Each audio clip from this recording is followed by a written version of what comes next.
Au cœur d'une douleur insupportable. Au cœur d'une douleur insupportable, un homme se retrouve prisonnier entre le deuil et le désespoir.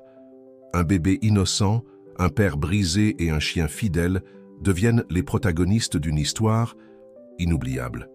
Dans l'instant le plus sombre, un acte héroïque change tout de façon surprenante. Quand le destin semblait scellé, un véritable miracle se produit.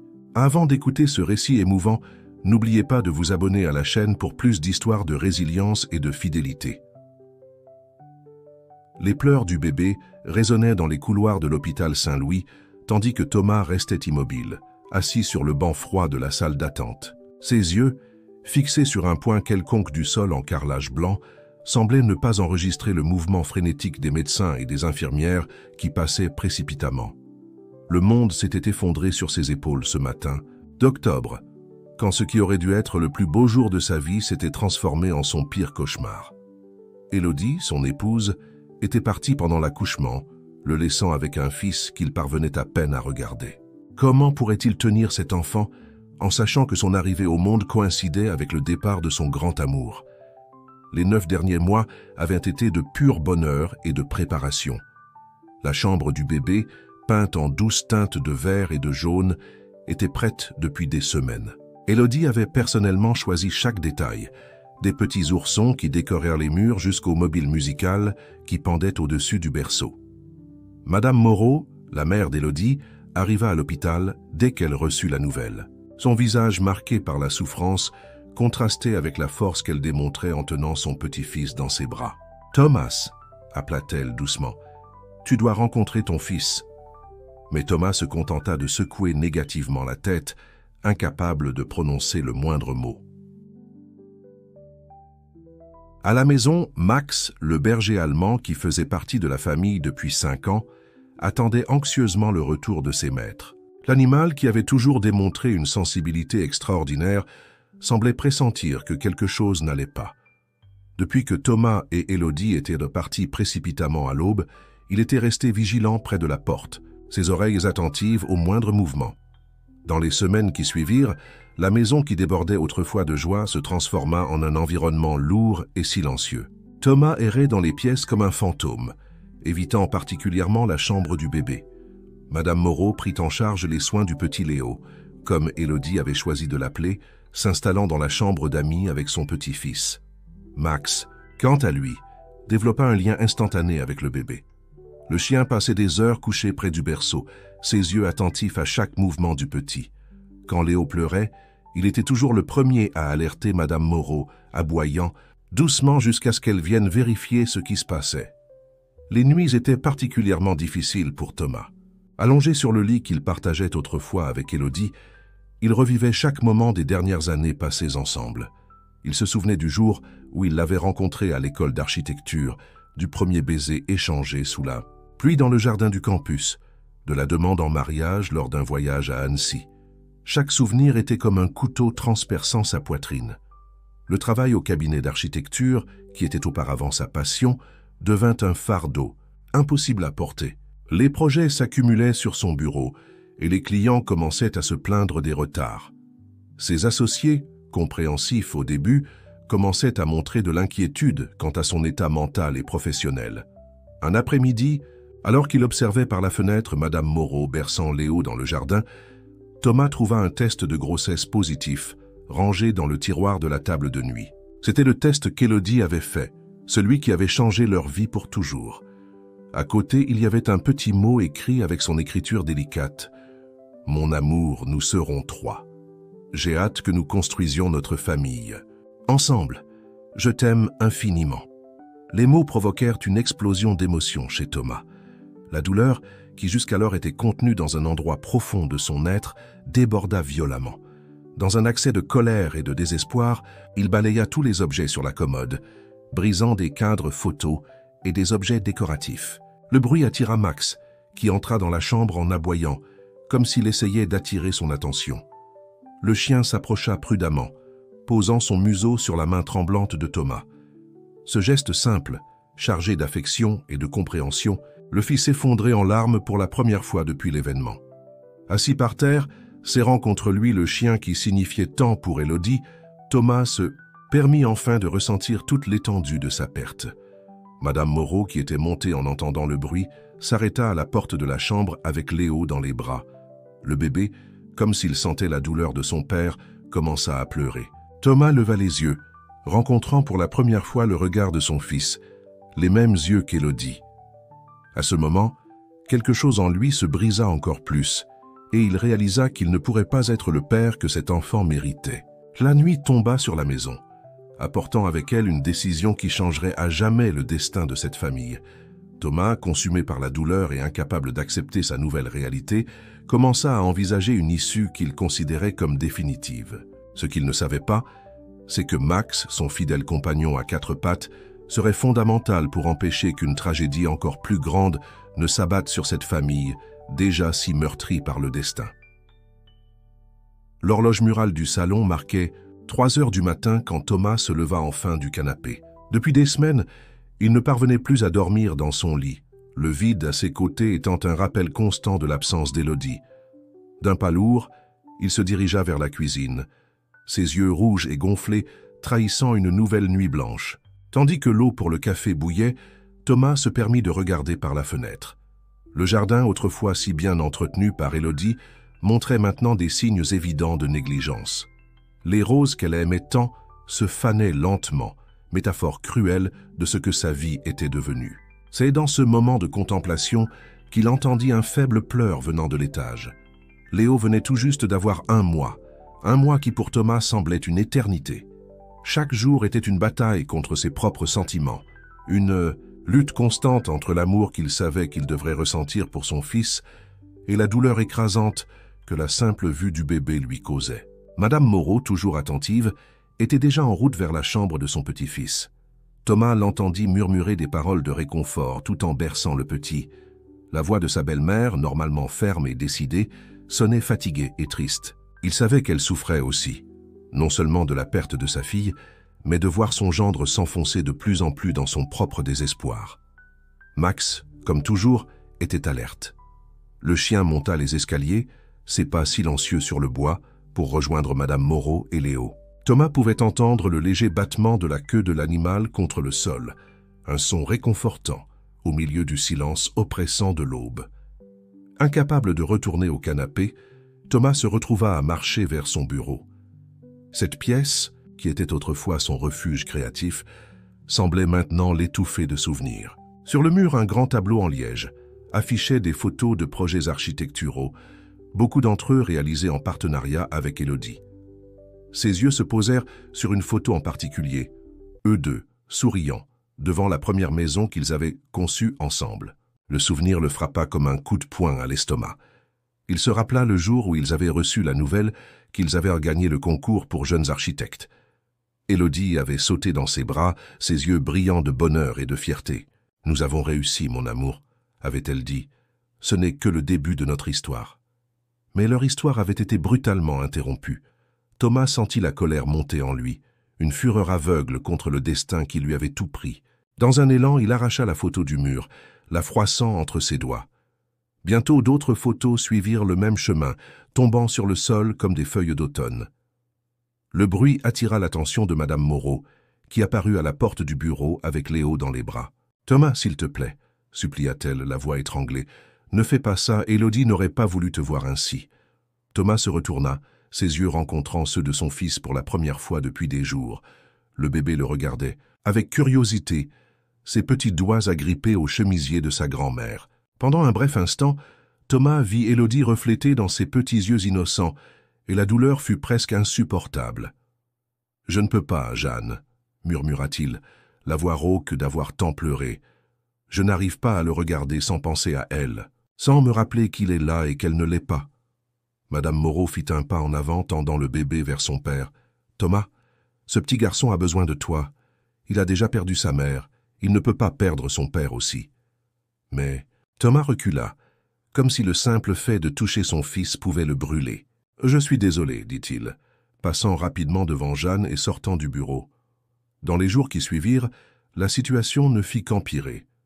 Thomas commença à boire, cherchant dans l'alcool une échappatoire à sa douleur. Il passait des heures enfermé dans sa chambre, n'en sortant que pour prendre une autre bouteille ou lorsque les pleurs de Léo devenaient insupportables. Madame Moreau, préoccupée par le bien-être de son petit-fils et de son gendre, essaya tout. Elle appela des amis, de la famille, suggéra même à Thomas de chercher une aide professionnelle, mais rien ne semblait l'atteindre dans son puits de désespoir. Un soir, après une dispute particulièrement vive avec sa belle-mère, Thomas sortit de la maison, titubant dans la rue sombre. Il erra sans but pendant des heures, son esprit embrumé par l'alcool et la douleur. Lorsqu'il revint enfin, il était presque l'aube. En entrant dans la maison, il fut accueilli par Max, qui aboya doucement, comme pour le réprimander de son absence. Thomas s'agenouilla, serrant fort le chien contre lui. « Que dois-je faire, mon ami ?» chuchota-t-il, les larmes coulant sur son visage. « Comment puis-je continuer sans elle ?»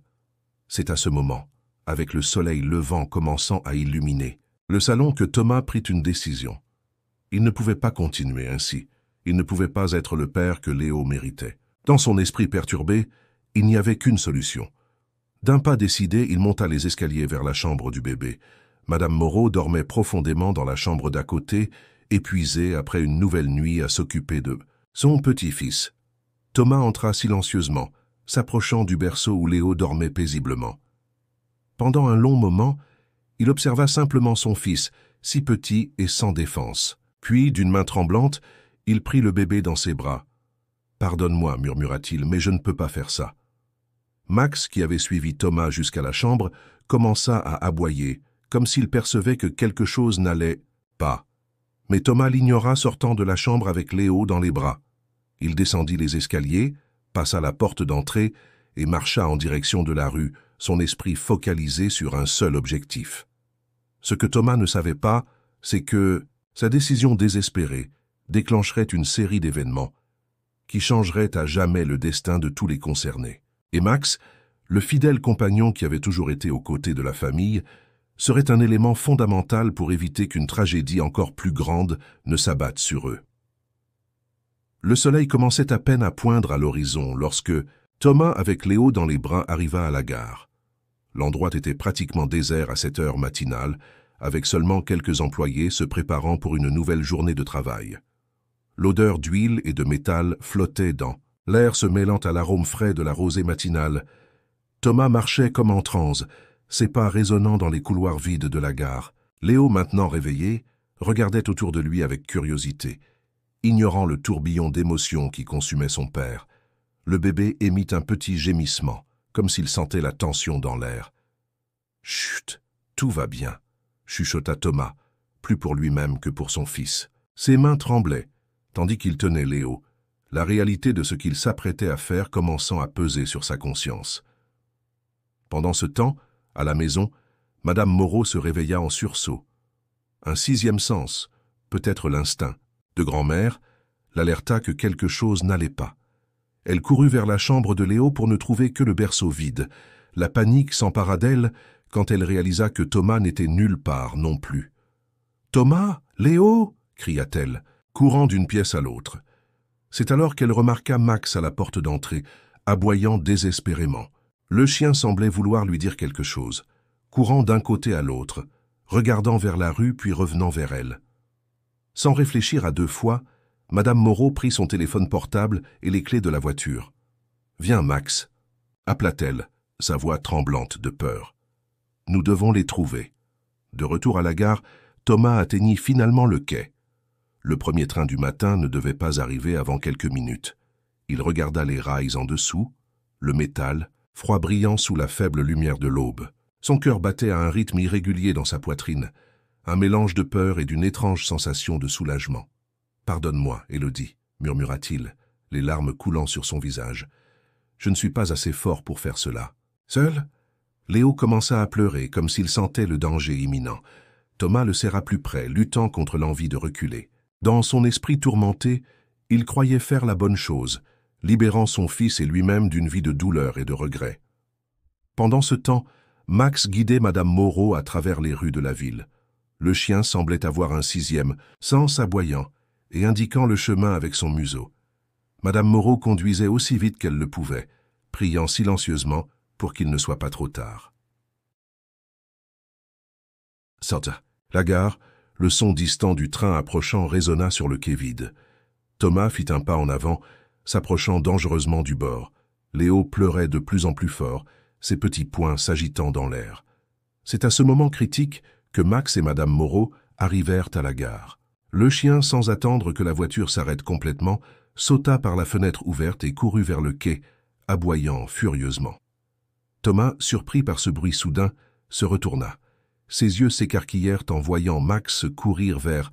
lui, suivi de près par Madame Moreau. Pendant un bref instant, il hésita, son pied suspendu au-dessus du vide entre le quai et les rails. « Thomas, non !» cria Madame Moreau, sa voix chargée de désespoir et de supplication. « S'il te plaît, pense à ce que tu fais. » Max atteignit Thomas en premier, sautant et attrapant le bas de son pantalon avec ses dents. Le chien tirait de toutes ses forces, comme s'il comprenait parfaitement la gravité de la situation. Le bruit du train devenait de plus en plus fort, son approche imminente. Thomas regarda Léo, puis Max, puis Madame Moreau, qui était maintenant à seulement quelques mètres de distance, tendant les bras vers lui. « Mon fils, s'il te plaît !» implora Madame Moreau, les larmes coulant sur son visage ridé. « Élodie n'aurait pas voulu ça. Elle vous aimait tous les deux plus que tout. Ne jette pas le cadeau qu'elle t'a laissé. » Les paroles de Madame Moreau semblèrent percer le brouillard de désespoir qui enveloppait Thomas. Il regarda Léo, voyant vraiment pour la première fois depuis des semaines. Le bébé avait cessé de pleurer et le fixait avec de grands yeux curieux, si semblables à ceux d'Élodie. À cet instant, quelque chose en Thomas se brisa. Non pas de douleur ou de désespoir, mais comme si un barrage d'émotions contenues cédait enfin. Il tituba en arrière, s'éloignant du bord du quai, exactement au moment où le train passait en sifflant, soulevant une rafale de vent. Madame Moreau courut vers eux, enveloppant Thomas et Léo dans une étreinte serrée. Max aboyait et sautait autour d'eux comme s'il célébrait l'issue de la situation. « Tout va bien », chuchotait Madame Moreau, caressant les cheveux de Thomas, tandis qu'il sanglotait, tenant toujours fermement Léo. « Vous êtes en sécurité maintenant. Rentrons à la maison. » Tandis que le petit groupe quittait la gare, le soleil se levait complètement à l'horizon, baignant la ville de sa lumière dorée. C'était comme si la nature signalait un nouveau départ, une chance de recommencer. Cependant, le chemin à parcourir serait encore long et difficile. Thomas savait qu'il aurait besoin d'aide pour surmonter sa douleur et apprendre à être le père que Léo méritait. Mais à ce moment, serré contre sa belle-mère et son fils, avec Max fidèlement à ses côtés, il ressentit pour la première fois depuis des semaines une petite étincelle d'espoir. Le groupe monta dans la voiture de Madame Moreau, épuisé physiquement et émotionnellement. Tandis qu'il rentrait à la maison, Thomas regarda Léo endormi dans ses bras et fit une promesse silencieuse à Élodie et à lui-même. Il ferait tout son possible pour être le père que son fils méritait, honorant la mémoire et l'amour de son épouse. Ce qu'aucun d'entre eux ne savait, c'est que cette matinée dramatique ne serait que le début d'un voyage de guérison et de découverte de soi, rempli de défis, mais aussi de moments de profonde connexion et d'amour inconditionnel. Les semaines qui suivirent l'incident à la gare furent un tourbillon d'émotions pour Thomas. La réalité de ce qu'il avait failli faire le frappa de plein fouet, amenant avec elle une vague de culpabilité et de honte qui menaçait de l'engloutir complètement. Cependant, quelque chose avait changé en lui. Le regard de Léo à ce moment critique avait éveillé une étincelle de connexion que Thomas ne pouvait plus ignorer. Madame Moreau, faisant preuve d'une force que Thomas ne lui connaissait pas, prit le contrôle de la situation. Avec fermeté et compassion, elle insista pour que son gendre cherche une aide professionnelle. « Thomas, » dit-elle un jour, tenant ses mains tremblantes, « tu n'es pas seul dans cette lutte. Élodie n'aurait pas voulu te voir abandonner ainsi. S'il te plaît, fais-le pour Léo, pour elle, et pour toi-même. » Réticent au début, Thomas finit par accepter de commencer une thérapie. Les premières séances furent douloureuses, le plongeant dans des souvenirs et des émotions qu'il avait désespérément tenté de supprimer. Mais peu à peu, comme un navire émergeant d'une tempête, il commença à entrevoir un chemin à travers sa douleur. À la maison, la routine s'installait progressivement. Max, plus vigilant que jamais, laissait rarement Léo seul. Le chien semblait avoir assumé le rôle de gardien, se couchant à côté du berceau pendant les siestes et alertant Madame Moreau ou Thomas au moindre signe d'inconfort du bébé. Un après-midi, alors que Madame Moreau était sortie faire des courses, Thomas se retrouva seul avec Léo pour la première fois depuis sa naissance. Le bébé, maintenant âgé de presque 3 mois, était éveillé dans son berceau, ses petits yeux curieux explorant le monde qui l'entourait.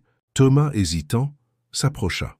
« Salut, petit », murmura-t-il, sa voix tremblante. Léo tourna la tête vers le son, et pendant un moment, père et fils se regardèrent en silence. Puis, à la surprise de Thomas, le bébé sourit. C'était un sourire, authentique, plein d'innocence et de joie pure. Quelque chose en Thomas fondit à cet instant. Avec précaution, il prit Léo dans ses bras. Le poids du bébé contre lui, si léger et en même temps si significatif, fit monter les larmes aux yeux de Thomas. « Je suis désolé », chuchota-t-il, sa voix étranglée par l'émotion. « Pardonne-moi de ne pas avoir été là pour toi, mais je promets, à partir de maintenant, j'essaierai d'être le père que tu mérites. » Max, qui observait la scène depuis la porte de la chambre, s'approcha lentement, comme s'il sentait l'importance du moment. Le chien posa son museau contre la jambe de Thomas, offrant son soutien silencieux. Ce soir-là, quand Madame Moreau revint, elle trouva une scène qui réchauffa son cœur. Thomas endormi dans le fauteuil de la chambre du bébé, avec Léo blotti contre sa poitrine et Max couché à ses pieds. C'était comme si, finalement, les pièces commençaient à s'assembler. Les jours qui suivirent apportèrent des progrès petits mais significatifs. Thomas commença à participer plus activement aux soins de Léo, changeant les couches, bien que maladroitement, préparant les biberons et chantant même des berceuses qu'Élodie avait l'habitude de chanter. Au travail, ses collègues remarquèrent le changement. Bien qu'encore distant et souvent perdu dans ses pensées, Thomas recommença à s'impliquer dans des projets, sa créativité ressurgissant lentement. Un jour, en terminant une esquisse pour une maison durable, il réalisa qu'il avait inconsciemment incorporé des éléments qu'Élodie admirait toujours dans leur conception commune.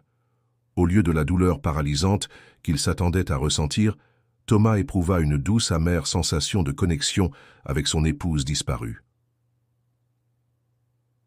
La thérapie continuait d'être un défi, mais Thomas commençait à en voir les bénéfices. Lors d'une séance particulièrement intense, il parvint enfin à verbaliser la peur qui le consumait. Et si je n'étais pas capable d'aimer Léo suffisamment? Et si je n'arrivais jamais à être le père dont il a besoin? Sa thérapeute, Dr Marie, écouta attentivement avant de répondre « Thomas, l'amour n'est pas quelque chose qui surgit instantanément. C'est quelque chose qui grandit, qui se cultive jour après jour. Le fait que tu sois ici luttant pour surmonter ta douleur montre déjà combien tu aimes ton fils. » Ces paroles résonnèrent en Thomas pendant des jours, lui donnant de la force, dans les moments où la culpabilité et la peur menaçaient de le dominer à nouveau. Un soir, alors qu'il mettait Léo au lit, Thomas remarqua un album photo sur l'étagère qu'il n'avait pas vu depuis des mois. Le cœur battant, il le prit et commença à le feuilleter. Chaque page apportait des souvenirs de sa vie avec Élodie. Le jour du mariage, des voyages, des moments quotidiens remplis de rires et d'amour. Arrivant aux dernières pages, il trouva des photos de la grossesse d'Élodie, son visage rayonnant de bonheur. Thomas sentit les larmes couler sur son visage, mais cette fois, elles n'étaient pas seulement de tristesse. Il y avait là un mélange de nostalgie, de gratitude et étonnamment d'espoir. Il regarda Léo, maintenant paisiblement endormi, et chuchota « Ta mère t'aimait tellement, mon fils, et je te promets que je te raconterai toutes les histoires sur elle pour que tu saches à quel point elle était extraordinaire. » Max, toujours attentif, s'approcha et posa sa tête sur les genoux de Thomas, offrant un réconfort silencieux. Thomas caressa les oreilles du chien, reconnaissant pour sa présence constante et loyale. Cette nuit-là, allongé dans son lit, Thomas réfléchit au chemin qui l'attendait. Il savait qu'il y aurait encore des jours difficiles, des moments où la douleur de la perte le frapperait de plein fouet. Mais pour la première fois depuis la mort d'Élodie, il sentait que peut-être, juste peut-être, il y avait un avenir pour lequel cela valait la peine de se battre. Avec cette résolution à l'esprit, Thomas s'endormit, ne sachant pas que le destin lui réservait encore des surprises et des défis qui mettraient à l'épreuve sa force et sa détermination nouvellement découvertes. L'automne arriva, peignant les arbres du quartier de teintes rouges et dorées. Thomas observait les feuilles tomber par la fenêtre de son bureau à la maison, une tasse de café fumante entre les mains. Léo, maintenant âgé de 6 mois, jouait sur le tapis à proximité, sous le regard attentif de Max. Les derniers mois avaient apporté des changements significatifs. Thomas était retourné travailler à plein temps, équilibrant sa carrière avec ses responsabilités paternelles.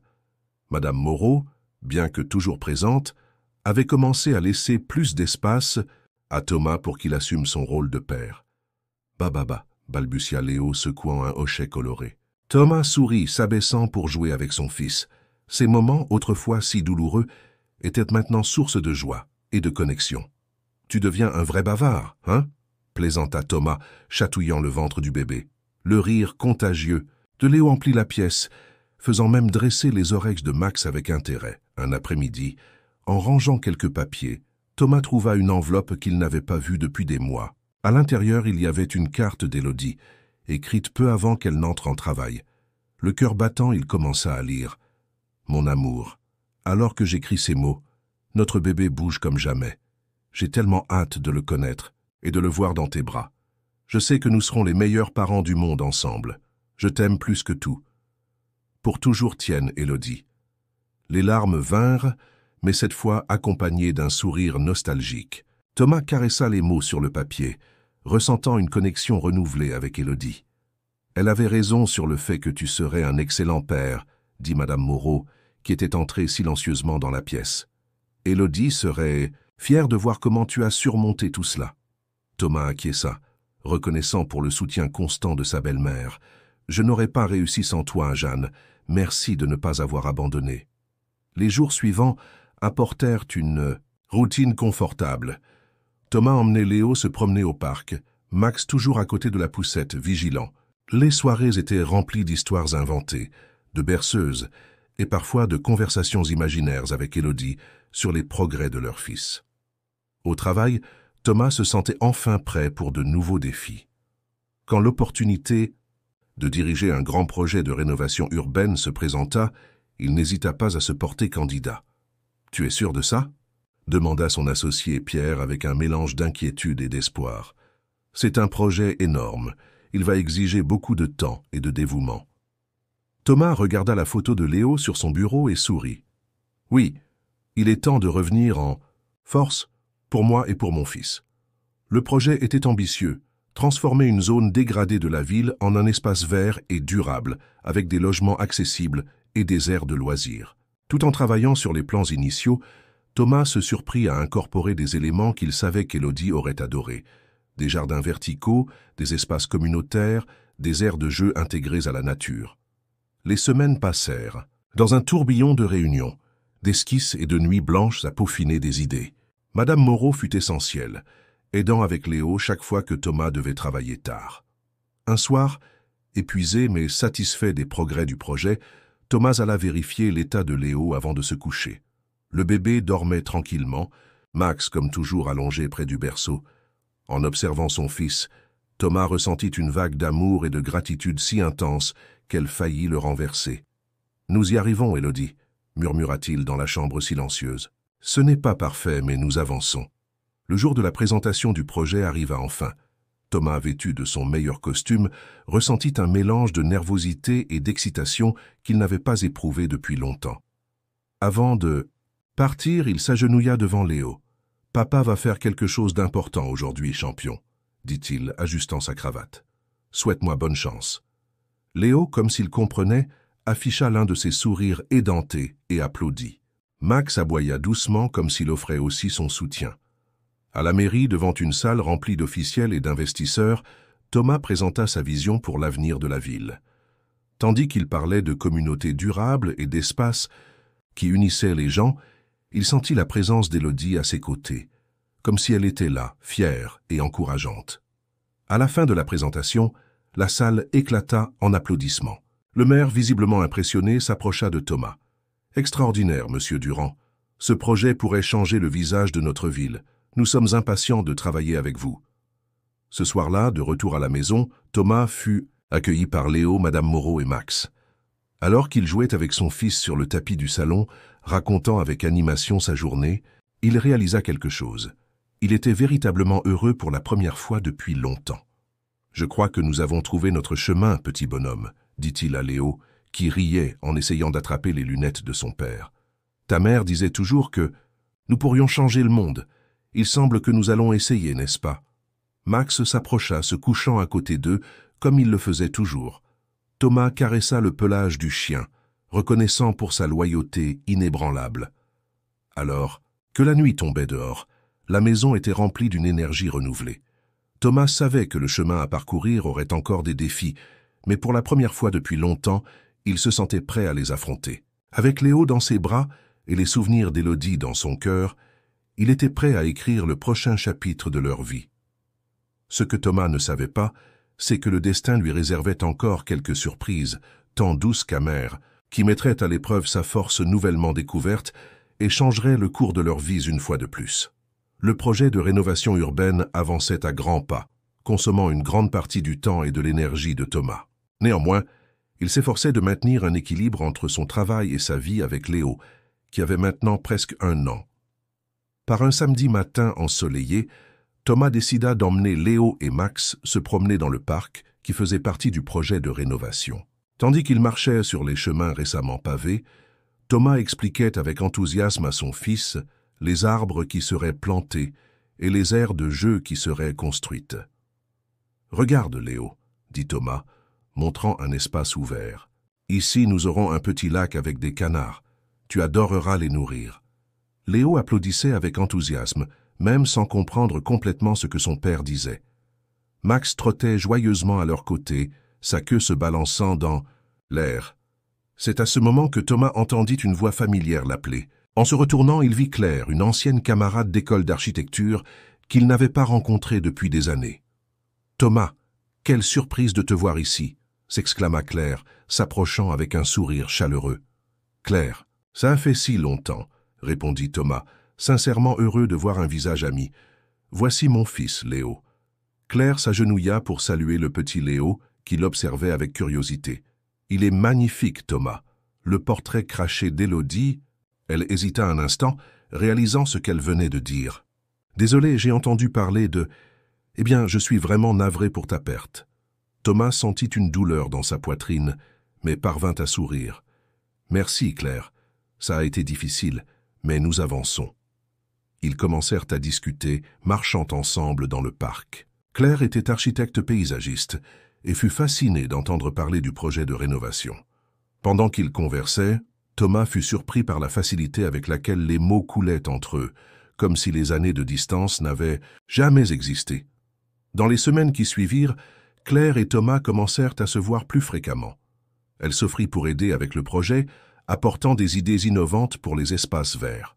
Léo adorait sa présence, riant toujours des grimaces drôles que Claire faisait. Un soir, alors qu'il travaillait tard dans le bureau de Thomas, Claire fit une pause et le regarda sérieusement. « Thomas, puis-je te poser une question personnelle ?» Thomas acquiesça, curieux. « As-tu déjà pensé à... aller de l'avant? Je veux dire, sentimentalement ?» La question prit Thomas par surprise. Il regarda la photo d'Élodie sur son bureau, ressentant un mélange confus d'émotions. « Je ne sais pas, Claire. Parfois, j'ai l'impression que ce serait trahir sa mémoire. » Claire posa doucement sa main sur la sienne. « Élodie aimait la vie, Thomas. Je suis sûr qu'elle voudrait que tu sois heureux. » Les paroles de Claire résonnèrent dans l'esprit de Thomas pendant des jours. Il se surprenait à penser à ce que ce serait d'avoir quelqu'un à ses côtés à nouveau, partageant les bons et les mauvais moments. Mais chaque fois que ses pensées surgissaient, la culpabilité le consumait. Un soir, alors qu'il mettait Léo au lit, Thomas se confia à Madame Moreau. « Je ne sais pas quoi faire, Jeanne. Une partie de moi veut aller de l'avant, mais... » Madame Moreau l'interrompit par une étreinte chaleureuse. « Thomas, mon cher, Élodie a toujours voulu le meilleur pour toi et pour Léo. Ne te sens pas coupable. De vouloir être heureux. » Les paroles de Madame Moreau donnèrent à Thomas le courage dont il avait besoin. Un dimanche après-midi, il invita Claire à déjeuner chez lui. En observant Claire jouer avec Léo dans le jardin, Max paresseusement allongé au soleil, Thomas ressentit quelque chose qu'il n'avait pas éprouvé depuis longtemps, l'espoir en l'avenir. Cependant, le destin avait d'autres plans. Le lendemain matin, Thomas reçut un appel qui changerait tout. C'était du cabinet d'avocats qui s'occupait du testament d'Élodie. « Monsieur Durand, » dit la voix grave à l'autre bout de la ligne, « nous avons découvert quelque chose dans le testament de votre épouse qui nécessite votre attention immédiate. » Thomas sentit un frisson parcourir son échine. « Qu'y a-t-il » ? « Apparemment, avant son décès, votre épouse a fait une demande très spécifique. Elle, » l'avocat fit une pause, comme s'il cherchait les mots justes. Elle a laissé des instructions pour que, si quelque chose lui arrivait, vous deviez contacter une clinique de fertilité. Élodie. Elle a fait congeler certains de ses ovocytes. Le monde sembla tourner autour de Thomas. Il s'agrippa à son bureau pour garder l'équilibre, ses jambes soudain trop faibles pour le soutenir. « Elle vous a laissé une lettre, » poursuivit l'avocat. « J'aimerais que vous veniez au cabinet pour la récupérer dès que possible. » Thomas raccrocha, son esprit en ébullition de pensées et d'émotions. Élodie avait laissé la possibilité d'avoir un autre enfant, même après son départ. C'était une décision qui pourrait complètement changer le cours de leur vie.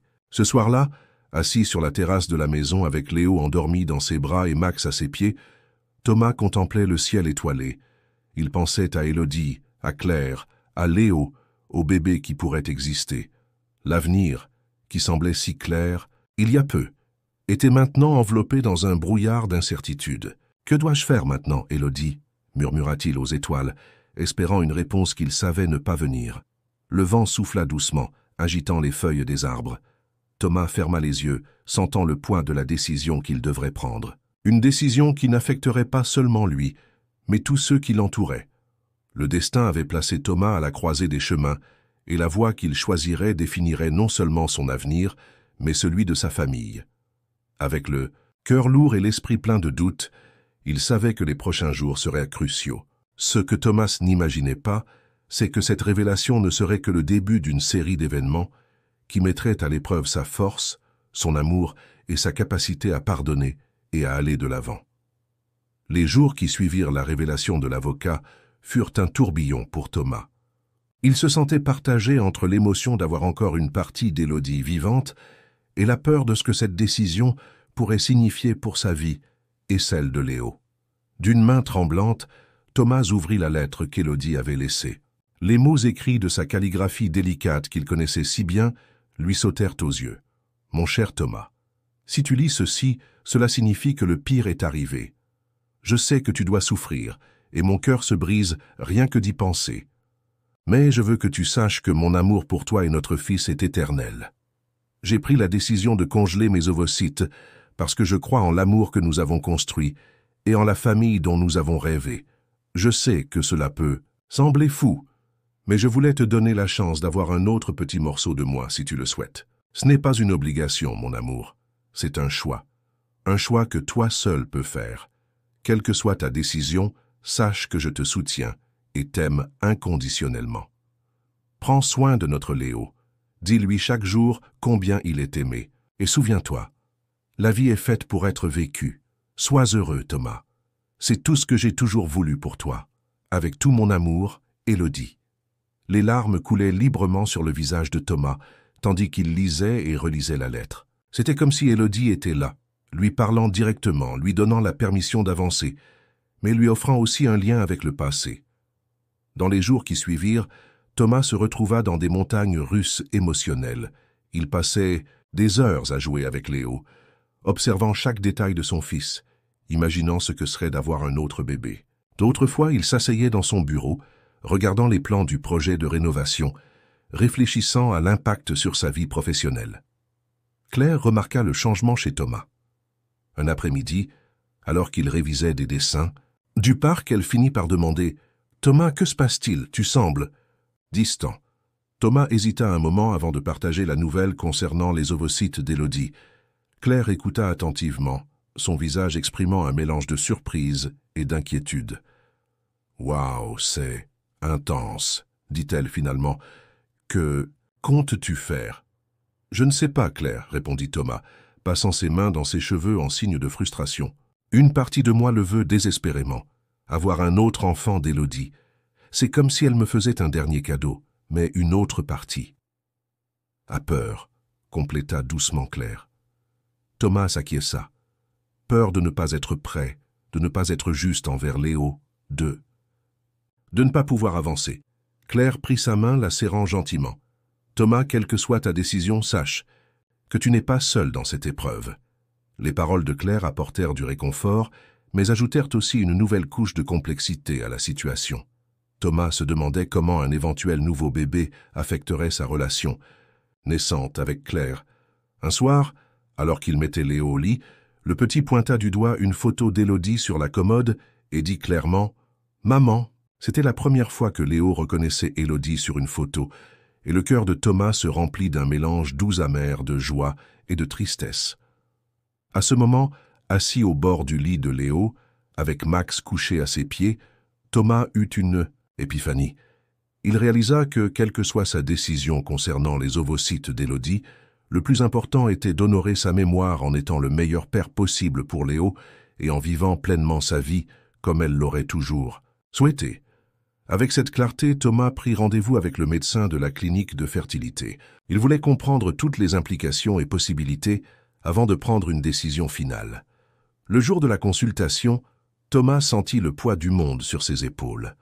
En attendant dans la salle d'attente aseptisée de la clinique, il regarda son téléphone, voyant des messages de soutien de Madame Moreau et une photo de Léo que Claire avait envoyée plus tôt.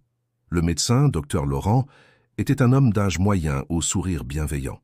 Il expliqua patiemment le processus, les risques et les chances de succès. « Monsieur Durand, » dit le docteur Laurent à la fin de la consultation, « je comprends que c'est une décision extrêmement personnelle et émotionnelle. Il n'y a pas d'urgence. Prenez le temps dont vous avez besoin pour réfléchir. » En sortant de la clinique, Thomas marcha sans but dans les rues de la ville. Ses pas le menèrent jusqu'au parc qu'il aidait à rénover. Assis sur un banc, il observa les familles qui passaient, les enfants qui riaient et jouaient. C'est alors que son téléphone sonna. C'était Pierre, son associé. « Thomas, nous avons un problème avec le projet.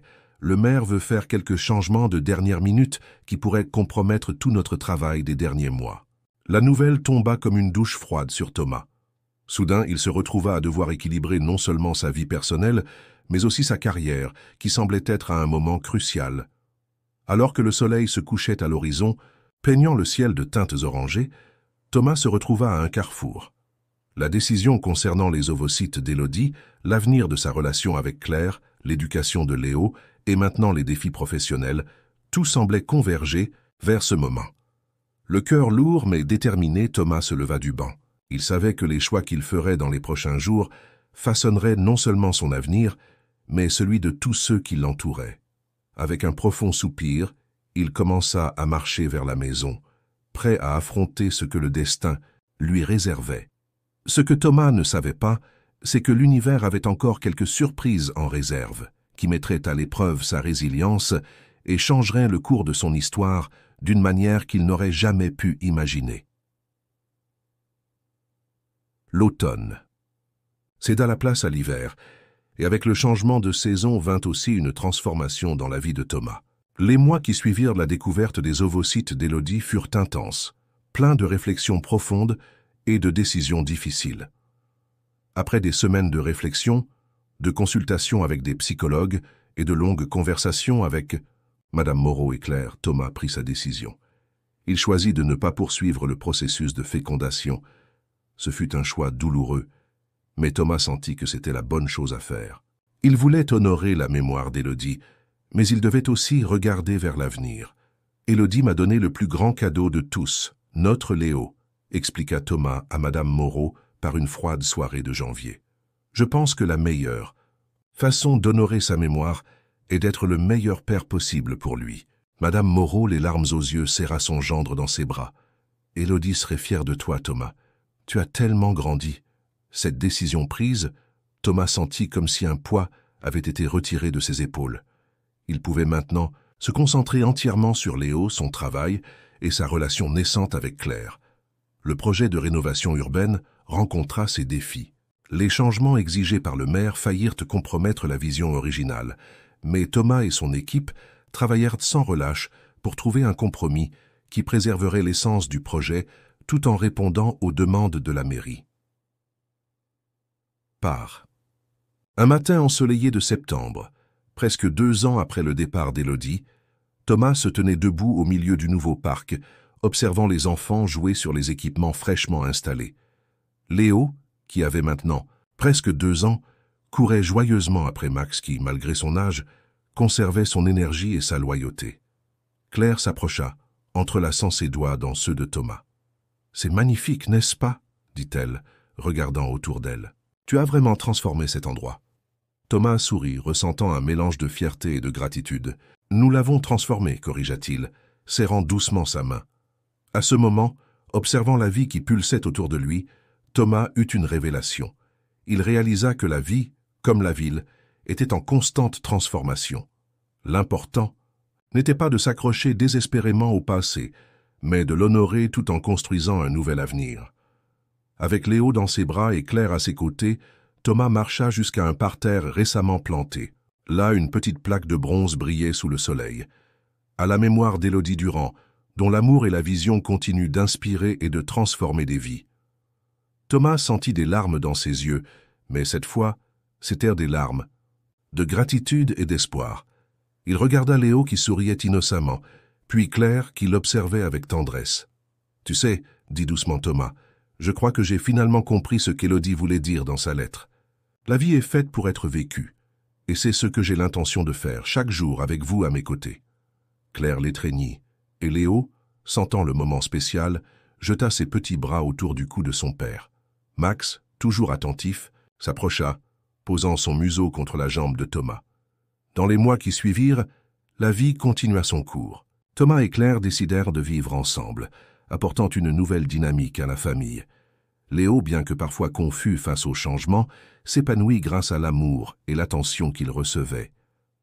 Madame Moreau, bien qu'initialement appréhensive face à cette nouvelle configuration familiale, finit par devenir une grande alliée. Elle voyait en Claire non pas une remplaçante pour sa fille, mais une nouvelle amie qui apportait de la joie dans la vie de son gendre et de son petit-fils. Le travail de Thomas continua de prospérer. Le succès du projet de rénovation ouvrit des portes vers de nouveaux défis et opportunités. Il se retrouva à diriger des initiatives d'urbanisation durable dans d'autres villes, toujours avec le soutien inconditionnel de Claire et l'amour de Léo comme fondation.